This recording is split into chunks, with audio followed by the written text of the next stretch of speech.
আমি স্মরণ করছি 24শে আগস্টে যে যারা শহীদ হয়েছে, সকল শহীদদের যেন আল্লাহ তাআলা তাদেরকে শহীদের মর্যাদা দিয়ে জান্নাতুল ফেরদৌস নসিব করে, এবং যারা আহত হয়ে এখনো হাসপাতালে আছে তাদের প্রতি আমার সমবেদনা জানাচ্ছি।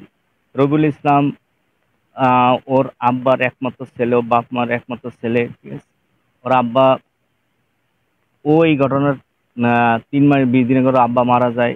নির্মম পরিবেশ, ওর আব্বা মারা যায় 3 মাস 20 দিন পরে এই ঘটনা, ও শহীদ হয়।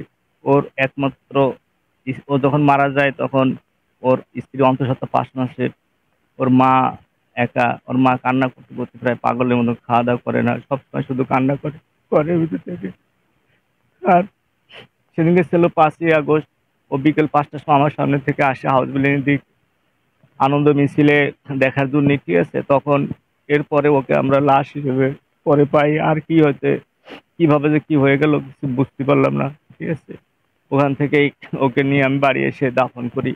এবং ওর যে 12ই জানুয়ারি ওর একটা ছেলে সন্তান হয়। আজকে সেই ছেলে সন্তানের সম্পূর্ণ দায়িত্ব, ঠিক আছে, আমাদের উপরেই। আমরা তাকে দেখাশোনা করি। আর সরকার থেকে এ পর্যন্ত যে সহযোগিতা করছে, সঞ্চয়পত্র প্রথমে 10 লাখ টাকা দিচ্ছে, ডিসি স্যারের অফিস থেকে 2 লাখ টাকা দিচ্ছে।